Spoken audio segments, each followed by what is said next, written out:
Hey Cavs fans, welcome to another episode of the Cavs Pick and Roll Podcast, the podcast for diehard Cavs fans. Corey here, along with Alex. Hey, what's up, Corey. man? Finally getting to watch some Cavs basketball. It feels good, man. I feel complete again. I feel complete again. And tonight, Alex, I was out and about, and I had some time to kill. Went into my local Goodwill, just, looking through some shirts and stuff like that. And I found a shirt that will now be with me for the rest of my life till I die. How somebody can donate this, give it away is beyond me. It's not ever going to leave my possession. But I have found in the wild a Whoa Deli shirt. Whoa Deli. Oh my gosh. I was so excited. I was like my eyes just lit up. It was great. It was a no-brainer. Crazy. And it was $3. And it was in your size. And it was in my size too. What are the odds of that? Amazing. I now own a Whoa Deli shirt. I couldn't be more happier. I can So tell. I wanted to share that with you and all the listeners. I am a happy man right now. So it's always fun finding those type of things, especially just out in the wild like that. And I don't have any deli shirts, so this will be my first deli shirt added to the collection. And like I said, it's never going to leave my possession until the day I die now. So I ain't getting any bigger. It's going to fit me. I don't think I have any player-specific T-shirts. No? It seems I have a Shaq. I have like a Shaq Cavs one when he was here. Shaq Attack.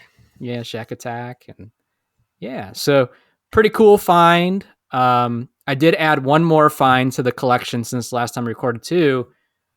It's up above me. Mr. Shawn Kemp. NBA starting lineup figures. Remember those from back in the day? They had a different series called Superstar Series, and they had two of them for Shawn Kemp.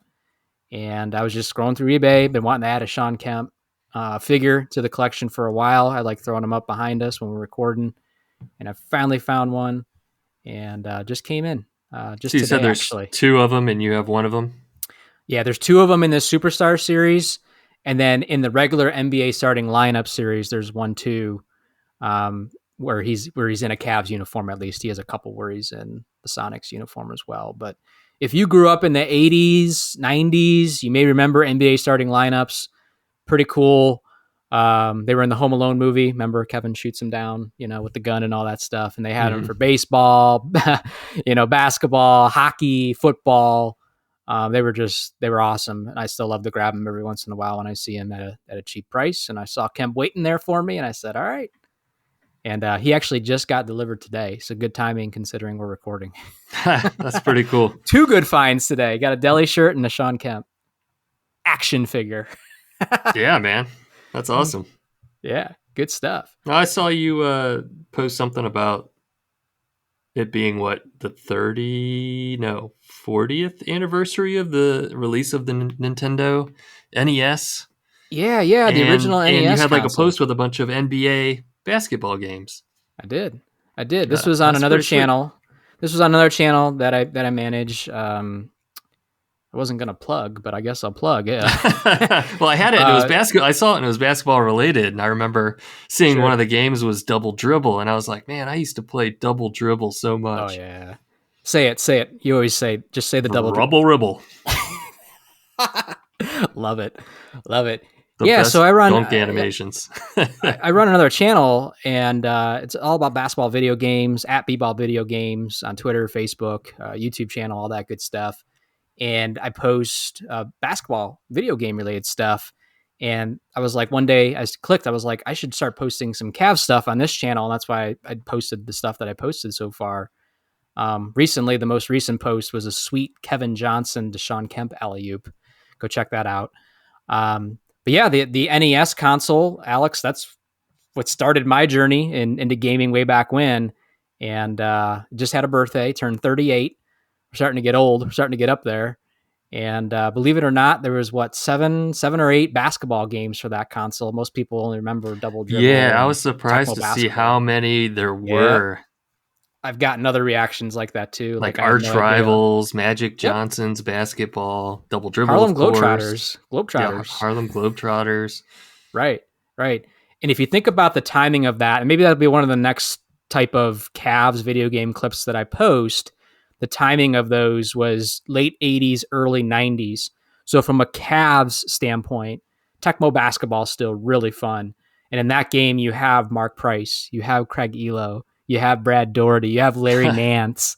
Like, that's such a fun roster to play with, right? And I'm going to have to do that. That's going to be one of my next gaming clips that I'll post up on the Cavs YouTube channel, is maybe something from Tecmo basketball, because Yeah, that Double would be Dribble and a cool. lot of those games didn't have licenses, but Tecmo basketball did. Yeah, that's fun that you do that. That's a fun channel to follow. So Yeah, definitely. If you're into basketball and video games, yeah, yeah, at retro B-ball video video games. games. Yeah. Speaking of All Mark that good stuff. Price, I saw recently that Mark Price became a grandfather. Oh, very Did you see nice. that How old post? is him? No, I There's a didn't. picture of him holding a baby. I missed didn't that. really, I didn't How old really do you read think into Mark it is too now? much, but oh boy, I feel like he just had a birthday too, and I should know this. I don't know. I can't think. I don't know. I just still see him stroking those threes in a Cavs uniform. And, Yeah, it's funny because his profile picture on Twitter is like him in a Cavs uniform, and he just looks so young back then. Right. Yeah, that's awesome. Congrats, Mark. Good stuff. Boy, we went off track already. Yeah, it's all right. It's all right. You know what? Cavs basketball is back, man. Preseason action. There's been 3 games so far, Alex, and we're not going to go too much into a deep dive into all of them, but just want to give some initial reactions and just, man, I have to admit that first game against the Hawks was a nail biter. I had all the feels going through me. I'm sitting there, the game's going back and forth. We pull ahead, then the Hawks come back, and the Cavs end up losing that game basically at the end of it. And I'm sitting there like my hands are clammy. I'm like not pacing, but I'm kind of like my legs going, it's kind of, man, just like the feels were back of watching a tense basketball game, even though it didn't mean jack shit. You know what I mean? But it was great. And it's been just fun watching basketball again, seeing people react to it again, and just getting hyped and excited. And posting highlight clips and all that stuff is just, man, I missed it. Yeah, I missed the first 2 games. I hate to say it, but I missed being able to watch the first 2 games. I only saw the third game when they played Maccabi, but I was looking at the box scores. So I was checking out the box scores of the Cavs versus the Hawks, and I was noticing like the starting lineup: Mobley, Garland, LeVert, Mitchell, Strus, right? They're plugging Strus in to start right off the bat. And boy, the plus minus is terrible for that starting lineup. Jeez, LeVert. To be fair, LeVert -10, Mitchell -10, Strus -11, Mobley coming off the bench -10. I'll say this: none of the starters really did anything special, and Strus was put in a bad spot because, and I don't know why they decided to go this direction. I thought this was dumb, but since Allen was out, who's out due to an injury, he's going to basically miss all preseason, which kind of sucks. Mm-hmm. Bickerstaff decided to play Mobley at center and start Strus at power forward. And I'm like, okay, we kind of ended last season, with bad rotations. Right? Like, remember that Knicks series? We had Danny Green guarding, like, oh man. Like, and like we ended the season that way and we're starting the season that way. It's like, just start Dean Wade. Like, it's not that big of a deal. Why would you put Strus in that position? And yeah, it's a preseason game, but to be fair, nobody in the starting lineup really had a great game. And I thought Darius Garland was horrendous. He finished with 2 points. He could not hit a bucket and just played horrible. And Mitchell, didn't do anything special. And where it was more fun was to watch folks from the second unit in that game. Mm-hmm. Isaac Okoro balled out. He came in the third quarter after halftime. The Cavs were down going into the half. And that unit that was in after halftime brought the Cavs back into that game because they were down double digits. And Okoro, I think if I recall correctly, he did something crazy like 16 points in that quarter alone. And he was just a beast. It was awesome to see. He had a great monster slam. He hit some threes. He just looked great, and he finished with 19 points. It was an awesome performance. Yeah, that's what I was gonna point out. Is that starting lineup, man? All those negatives, and then I'm looking at the bench and Niang plus 13, Okoro plus 14, Thompson, TT plus 12, Sam Yeah. Merrill plus 17. Yeah. Wow. Yeah. The second unit was more fun to watch that first game. And Bates came in, his first, kind of NBA action at the preseason level. You could just tell he just has confidence. And at the end of that game, he hit a huge three, a bomb. We were down to with like 14 seconds left. He dribbles between the legs. He just jacks it up. I'm thinking the game's over, right? He hits it. The Cavs bench is going bonkers. But then the problem was the Cavs fell asleep on defense. And I forget who it was, whoever was playing for the Hawks, one of their guards basically got fouled. And I think they hit the bucket on top of it, if I recall correctly. But basically he hit his free throws and that was it. That was the game. And it was a thriller. And it was just, like I said, it was just kind of tense, especially at the end. And it was just fun to watch. Niang was great. He had 6 points, but they were both threes. Ty Jerome, I thought he was very good in his first outing. And yeah, it was just fun to see, Tristan running around and even to see Dean Wade out there again. Because remember last year, he had some ups and downs because he wasn't consistently, healthy last year. Right. So it was fun. Damian Jones, I thought, was solid too. He played 20 minutes, 8 points, 6 rebounds, back up big.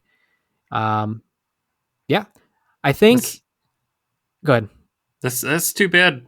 Garland played so badly. Was it? Was he kind of dueling it all with everything? What's his name? Trey? No, not Trey really. Young? Everything was just short. Every shot he threw up hit the front of the rim basically, and he just had some bad decisions on top of it, and just wasn't taking quality looks to begin with. So it's a preseason game, right? It's like, okay, get it out of your system now type of thing. And listen, there's going to be times in the regular season where Garland's going to have a bad game, right? But it's just like, man, that first game, it's like you're excited to see your star players, and it's just like Mobley was probably the one that showed out the most out of all the starters. He was pretty aggressive, I thought. 10 points, 9 rebounds. You got to remember these guys only played in the teens. Mobley only played 16 minutes. But I thought Mobley looked pretty good out there. Nice. Yeah. Yeah. And for some reason, I have decided Trae Young is on my do not like list. I don't really know why. Just now? No. I was watching the game and I was just like, you know what? There's just something about him I don't like. And I think I figured out what it is. I think it's his hair. I don't like his hair. Interesting. He needs to cut his hair. He needs to cut his hair. I don't know. It's real. God, what's his name? John C. Reilly, right? Is that his name? The guy that we were just talking about in Winning Time. Maybe we'll talk about that. Right. The HBO's the Max series that got canceled, the Lakers Celtics series. But there's that GIF or that meme of John Reilly where he's making like a confused look, you know what I'm talking about? And his hair is all like up looking around. Yeah. He's just like, I love that meme. That's one of my all-time favorites. Yeah.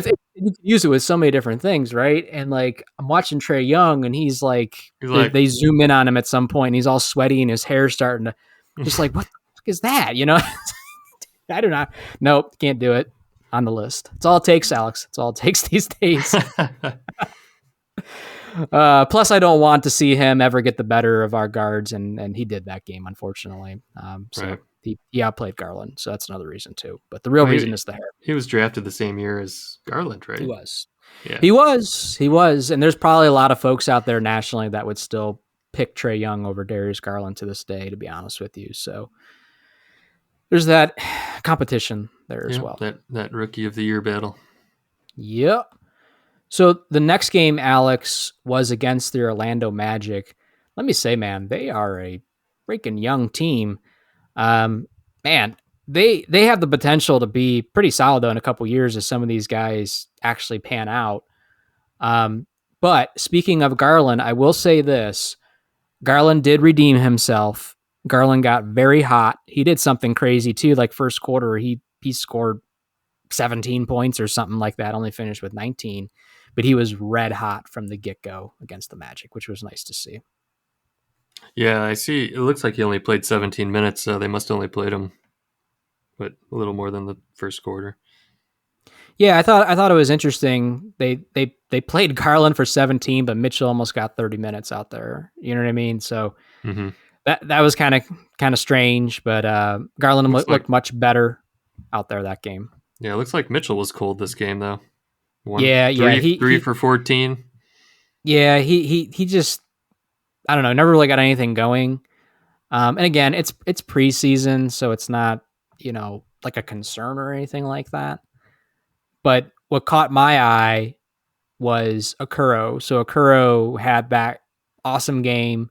He gets 23 minutes in this game, has a bit of a stinker, 2 points, 3 rebounds, couple assists. And he is one of the players this year. You know what he's going to be this year? He's going to be that Chetty Osman. And here's why. Is he going to be consistent or not? To me, there's a lot of competition, Alex, for playing time on this team, especially at the guards, like the shooting guard position. It's like the third year of having this problem. And for Okoro, it feels like a make or break season. Like, is he going to stick in this rotation or not? Because now you got Bates here, who looks like, he could do some things, right? Mm-hmm. And Ty Jerome's here, and you got LeVert, and just there's going to be points of the season where somebody's going to be the odd man out. And if Okoro can't be consistent, I don't know. I feel like he's going to be that Chetty Osman where he plays for a while, he looks, has a couple good games, but then doesn't play for 7 games. So I got my eye on Okoro, and unfortunately, he had a bit of a stinker this game. Yeah, it'll be Okoro's 4th season. I mean, it's time for him to take the leap or Absolutely. not, I think. Yep. It's a make or break season as far as with the Cavs, at least. I think the Cavs have to will make a decision this year on whether Okoro is going to be part of the future or not. He's still young enough to where you can use him as trade bait and probably get something, respectable back. So I think they'll want to make a decision this year on whether he's going to be part of the plans or not. And especially before you get into, contract situations and things like that with him. Yeah, I was just going to ask what his contract is looking like. He's got to be coming up for it because he's going into his 4th year, right? So Right. that The next rookie contract is extension. exactly. So they need to make some decisions on him regardless this year. And I like Okoro. I think he's got a really good build. He's aggressive. He's athletic. His shooting got better last season. And he could play defense, right? So he kind of has a little bit of everything you want, but you want to see him take that leap, especially for being, the 5th pick in the draft when we took him. By now, you're expecting him to, you were hoping he would be a core part of this team, and right now it feels like he's battling for like that 2nd or 3rd man off the bench potentially. Is that good enough or not? I don't know. Mm-hmm. So, yeah, we'll see. But Bates looked good again. He was aggressive. He had 12 points. Strus had a good game this game, 13 points, and Niang came in again and did what he did and stretched the floor. I know you didn't get to watch the game, but from the clips you saw, what do you think of Niang and Strus so far, as far as being able to bring that ability to stretch the floor?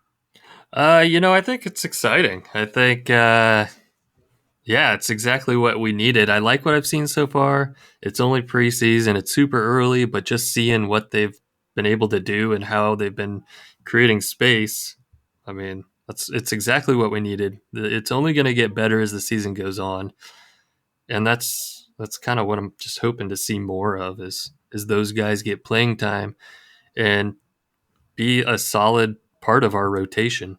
You know, I think that's like the biggest thing that still sticks out to me about what happened last year as we got to the playoffs and we dropped down to like a 6-man rotation Yeah, and then we yeah, started running out of ideas and injecting guys who didn't play all season all of a sudden Yep. into playoff games. It's like, what is happening? Like, I don't know. Yeah, I That's think my hope for I this season think is work these guys in, get them minutes, get them to be a cohesive unit. I think this could potentially be a make or break season for Bickerstaff too. Um, and I hate to say that, but if the Cavs have another stinker this year and end below expectations, I don't know. It might be time for the team to make a decision. They might feel that pressure of needing to make a decision because you brought in Mitchell. Things get interesting here after next season with Mitchell. Your window potentially is only open for so long with Mitchell, et cetera. They might feel pressure to make a move.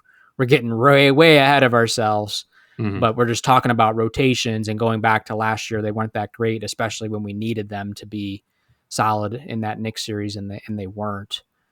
Yeah, and My guys that they had worked into the rotation and played all season, he didn't play. Like He didn't play Lamar him at the Stevens end, barely got right? any minutes. And he Yep. was our energy. He was our dog. It's like, why are you not playing the guy that brings the energy, brings the defense when we could have really needed it against the Knicks? Yeah. So Agreed. those are my gripes. So my opinion on Niang first. I like him. He's very animated. He's a He is talker. he's also deceiving. Like he's a little bit he's the guy that you would like walk into a gym and you're like, okay, whatever. It's this guy over here. He's got some size. He's got a little bit of girth to him. Like you wouldn't think much of him potentially, right? He doesn't have that Isaac Okoro build. Let's just put it that way. But he's in the right spot at the right time. He has a pretty fast trigger as far as shooting, and he's knocking them down, right? And he just seems to make smart decisions on when he does shoot or is moving making that extra pass, so on and so forth. So I like what he brings, and we desperately have needed shooting for like a decade now. So we'll always welcome that. And with Strus, I really like what I've seen out of him too, because yes, he can shoot, but it feels like he could do more too. He can get to the rim. He can move a little bit. You know what I mean? He played aggressive on defense, and so on and so He forth. So boxes out. He grabs he boxes. rebounds. I like Yes, that. yes. Yeah. He does a lot of he does. It feels like he does a lot of little things, and I have to admit I didn't know much about Strus before he came to the Cavs, but he kind of has another one of those Delhi, Dean Wade, Lamar Stevens type story to where he wasn't the number fifth pick. He wasn't the first overall pick in the draft. He had to really work to where he got where he is today in the NBA, and it's kind of a nice story from basically going to where he came from to where he's at, and he's going to be our starting small forward this year, and has a chance to continue to elevate his level of play, and he just feels like a hard worker, and he takes this seriously. You know what I mean? So I like that. I like that about Strus, and I'm excited to watch him as well this year. Yeah, so I got to know what you think about Imoni Bates, because I've been pleasantly surprised by his production so far. Like, I understand the situation is preseason, but man, he's really surprised me by what he can do, and just his vision on the court and his shot making ability. And I've seen a lot of hype posts on Twitter, of course, about how he was the steal of the draft and how Kobe did it again. And but Yep. yeah, I mean, I whoa, Delhi, like everybody calm down for a minute, But Yeah. yeah, pleasantly surprised so far. What do you think? Yeah, I'm liking him a lot. He's got a unique build to him, right? He's kind of he's got some height, but he's skinny, right? But he's deceiving in how he plays. I feel, and he could shoot the ball too. Like he's knocked down threes, and he's not shy too. Like you could tell he has confidence in himself.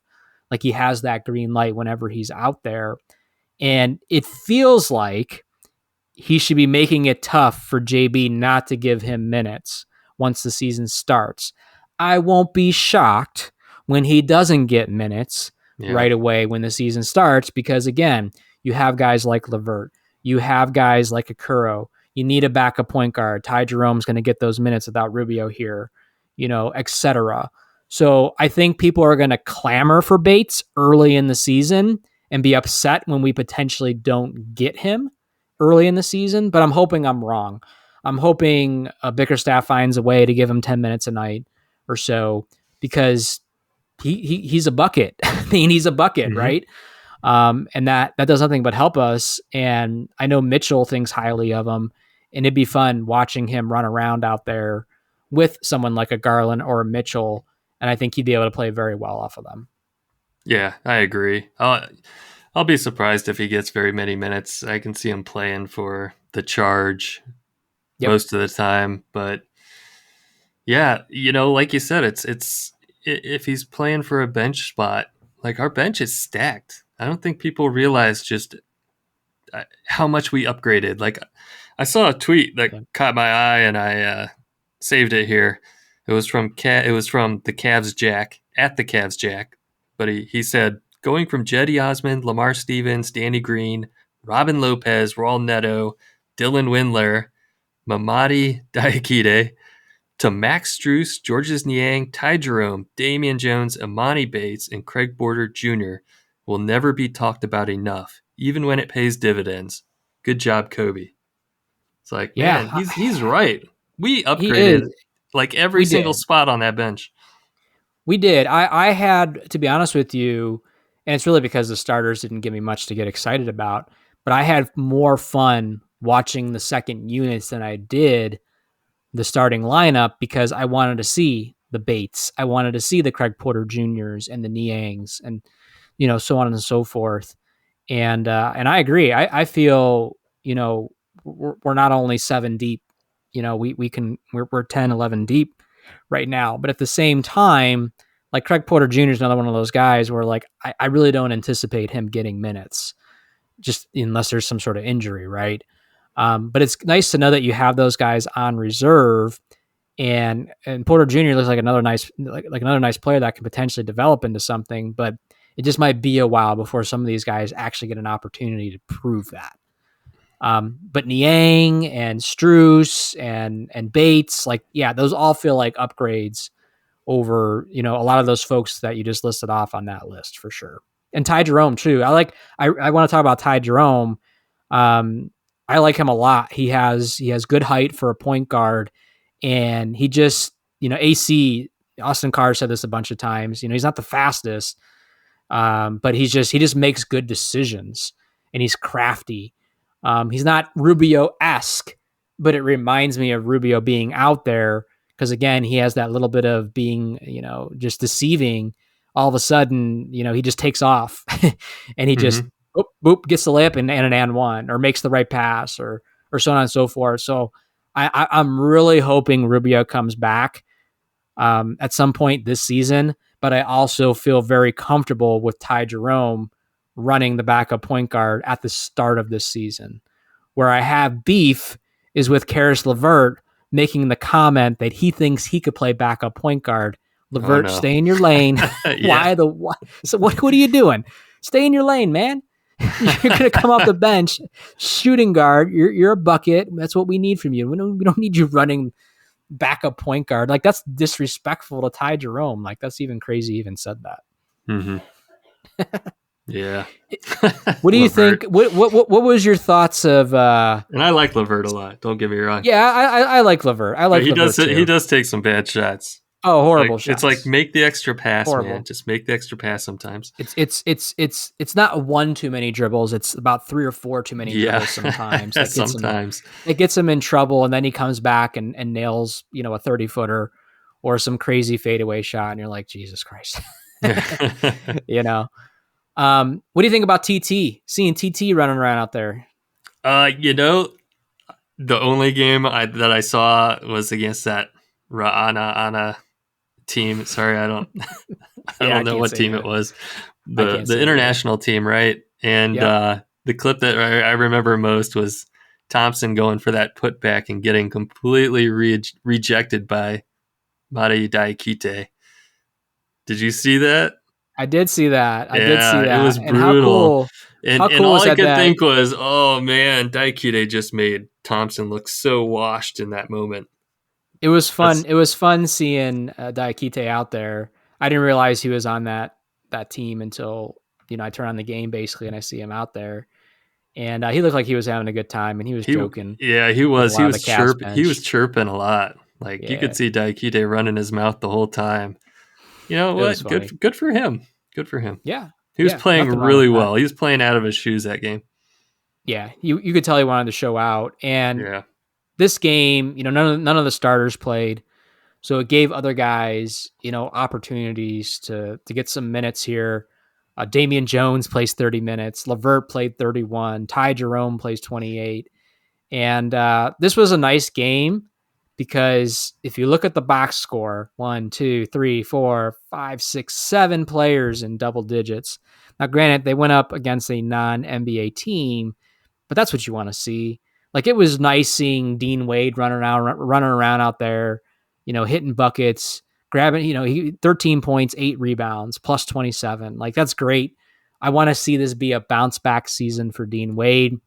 He got that contract, right? But then last year didn't work out that great because of health issues.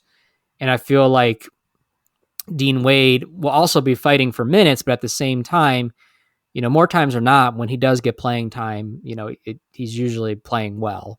So it was nice to see him out there. Ty Jerome, we were just talking about him, puts up 15. Bates puts up 16. Craig Porter puts up 12. Like, it was a Mhm. nice all around offensive effort. And the Cavs, they demolish them. They win by, I don't know, 30 something points or whatever it was. I don't even know. But yeah, Yeah. it was a fun game to watch, You just know, what else I thought was fun about this game was I kept looking. I was like, who's that number 8 out there? mm. Is that Anthony Parker running around out there? Who is that number 8 running around out there? I had to look it up. It was Nance. Was it really? Nance's youngest son, Pete Nance, running around out Yeah. there causing a ruckus. I mean, it Yep. doesn't show it in the box score, but it was fun to watch out there. Yeah, and he'll be playing for the Charge, right? Along with some of these other guys and Craig Porter and maybe Bates and all that stuff. So it'll be fun to see if those guys get called up. There's going to be injuries, so there's going to be times where some of those guys get called up, and it's fun getting to know those players more and like see the names and put 2 and 2 together. Like, we've watched, Sharif Cooper be on the Charge for a couple years now, and watching him develop. Craig Porter is going to be there now. Bates going to be there. Like, we're going to be keeping our eye on those players, right? Especially if they get called up, and just to kind of see how they handle those scenarios. And Pete Nance is just an interesting story because it's like, man, we've had all 3 of them now. You know what I mean? Like, wear a Cavs jersey, but will he actually get an opportunity, during an actual NBA season game to get some time with the Cavs? I don't know if that's going to happen for him, but it's still cool to see that he's here and a part of this. Was there anybody that you felt so far has had a disappointing preseason? Like, they're not making a case for themselves, or they haven't really made a case for themselves. And I know you haven't watched all the games, but just from like looking at box scores and watching the highlights and stuff like that. Yeah, Darius Garland in that first game, he stunk it up. Should probably sit him. So he's making he gets the biggest contract in Cavs history. He's got the keys of the city. Yeah, I don't think he's going anywhere. That's the problem with 0 that, for right? 10 or 1 for 10 or whatever he went. I don't Trade care him. what you're getting paid. Just wave him. Did you practice on a kiddie hoop all summer or what? Why was everything coming up short, man? Man, he lit it up, man. That Magic game, he lit it up. I don't know. Right.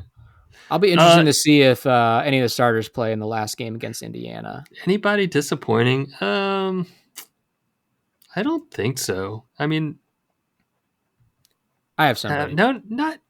Nothing's really coming to mind. I have somebody. I'm going to go with Sam Merrill. Really? The reason why I'm going to go with Sam Merrill. The reason why is Sam Merrill showed out in the summer league, or not summer league. What was it when the Cavs? Yeah, summer league when the Cavs team won the championship. He was great, and it was always going to be a long shot. I felt for Sam Merrill to find time or crack the rotation. Okay, I'll just throw that out there now, but I feel like he hasn't helped himself. Um, he's just not finding the right spots to be in. He's not just contributing enough in the time that he does have out there, in my opinion, to really show that he deserves, the last spot on this roster, basically, or actually like significant call up time where he's going to be sitting, the Cavs bench during an NBA season game. Mm-hmm. And I like him because he's a shooter and we need a shooter, but it doesn't help when the guys like Strus have come in and Niang come in and they're hitting and Sam's not. So, and Sam's a little bit older too. I think he's 30 years old already. So, he's not 22 years old or something like that. So it'll be interesting to see where his journey kind of goes. I'm rooting for him. I like him. I really like what he did over the summer, but I don't think he's had a great preseason.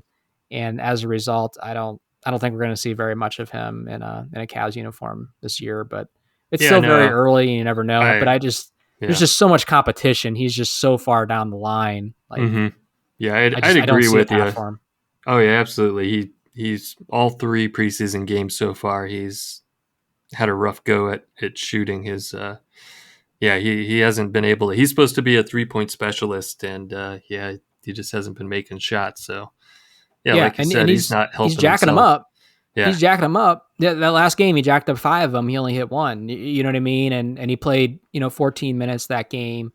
And his size doesn't really help him. It's hard for him if he gets in a bad matchup. Defensively, it's tough. And he just hasn't done enough to really kind of prove that he like, if you look at what Bates has done and what Sam has done, even Craig Porter Jr., I'll even go the same kind of guard position. Like, I feel like Craig Porter Jr. has had a better showing so far than what Sam has. And Craig Porter Jr. isn't going to crack this rotation either, by the way. You know what I mean? So it's like the case for Sam is kind of, I feel like, wrapped up at this point. He'll play for the Charge, and that'll probably be the end of it. But he'd be who I would go with. Did you have any thoughts on? I guess the one other new person we haven't really talked about is Damian Jones. He's a big body. He's a young guy.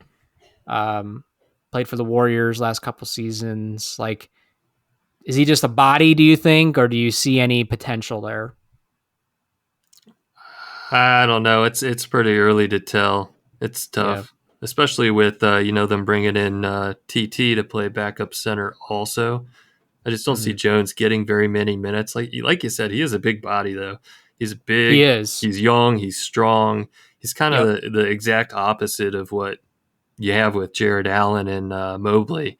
He brings a bigger, stronger, more physical presence. Kind of similar to TT, but bigger than TT. So I think depending on who we're playing and what the matchup is, I could see him getting a few minutes to go in there and maybe bruise some guys. But my expectations are pretty low. He potentially is going to get an opportunity early. I really hope. I haven't really seen any updates on Jared Allen as far as his injury, but there's that potential that Jones can get an opportunity here early in the season to get some extra minutes than what he may once Allen is back and fully healthy. So it'll be interesting to see if he takes advantage of it and kind of proves again to Bickerstaff that, hey, I deserve to be the backup center. He's kind of competing with Tristan or whatever, but I'm with you. I feel like he is a big body. He has a more physical presence. He's going to get easy dunks. He's going to get rebounds. He had a couple nice blocks during some of the games. Like, he's going to be able to do some things, but then he's going to have some moments where he's not going to be able to do some things, So it'll be interesting to see kind of just how he develops and where he ends up fitting in the rotation. I was kind of curious to see if Isaiah Mobley was going to, really make a case for himself, because you can throw him in there in that mix too for potentially competing for minutes in those backup big positions, between Tristan, Jones, and Isaiah Mobley. And that'll be kind of interesting to watch to see what ends up happening. Because I still don't feel like Tristan's going to be out there running around for 25, 30 minutes a No, game. and I don't want him to. I don't see it. You know what I mean? So Yeah. I feel like Jones and Mobley, it's between those two to see who's going to get that 20, 25 minute a night, while Tristan gets that 15 minute night or whatever. So that'll be interesting to see what happens with the rotation. Man, I kind of forgot about Isaiah Mobley. Like it's not a good thing, right? Didn't even come to my mind until you just said his name. Yeah, MVP. And he played pretty well in that Rananan Maccabi game when he got some minutes. He was solid. He was solid out there. Mm-hmm. He's a solid player. I like Mobley a lot. He had a good block. And yeah, he's crafty out there. I like him a lot. So that's kind of where we're at with the preseason. They got one left against the Indiana Pacers. Is there anybody on the Pacers I don't like? I'm trying to think. I don't know. I don't think so. I don't know. I'll look at the roster. There's probably somebody from every team I don't like, and it might not even be somebody today. It could be somebody that played for the team 30 years ago, and I just hold a grudge against them, like the whole team because of their haircut, right? Because of their haircut. Dennis Schrader. Yeah. Rick Smith's was awesome, though. I will say that. They got one more left, and then it's the real deal, Alex. Like the Cavs start real basketball the next week. I want to say the 24th. Against Brooklyn. I should have probably had that up. But man, it's about to get real here real quick. And do you have any predictions, I guess I'll say, before we start the regular season here? Like I'll start off in an example. 50 wins. Would you say over or under on that? That's tough because I felt like we overachieved during the regular season last year. We went 51 and 31. Yep. And I feel like we got better, but at the same time we changed out a lot of, like, we had some players that were with us for a few years, like Jetty, that were kind of mainstays that were already kind of interwoven into our culture and fit the system. Kevin Love. And so we don't have those guys. We got a whole bunch of new guys. As much as I think they're an upgrade, I think it's going to take time to work them in and get a system built. And, and I'm hoping we don't just focus on regular season wins as much as we need to start focusing on, okay, what's going to work when we get to the playoffs and how we're going to play in the postseason. So going 51 and 31 again, I think we're actually not going to reach that this year. I'm going to say, wow. Yeah, I'm going to say somewhere around 45 to 46 wins. Wow. Yeah. Interesting. I wonder where that would put us in the playoff bracket this year. It's going to be interesting to see. I think everybody feels like the Celtics and Bucks are kind of in a class by themselves, and then it's everybody below that. And one can argue that the East is very competitive, but also you can argue after the Bucks and Celtics, it's kind of wide open, right? Like, are the Cavs going to be that number 3 seed, or are they going to be fighting that 4-5 seed? Are the Knicks going to continue to build on what they did last year? Or are they going to fall back down in the ranks? What's the Celtics going to do? Is Miami, who went to the finals last year, even though they lost some pieces, are they going to be in the mix? Like, there's just a lot of questions. Right. The East got a lot stronger. Right now. Yeah. The East got a lot stronger, but I also don't feel like I couldn't list right now. If you ask me, tell me, the top 6 locks for the East, it'd be kind of tough because they're all iffy. Like, I don't know what the Hawks are going to do this year. I watched them the other night. I'm like, okay, they have DeJounte Murray and Trae Young and Clint Capella, but it's just like, I mean, like, you know what I mean? Like, I don't know what that equates to yet. And the Cavs kind of feel in that same boat because they were below expectations last year. But I'm going to go over 50 wins, and the reason why is because it's year 2 of Mitchell being here, and the core 4 is still together, and it's another year of them playing together. Yes, we have those new guys here, but they're not the core per se, right? Like even LeVert should be in a more defined role this season. We talked about that on the last episode. It's not whether he's a starter or not.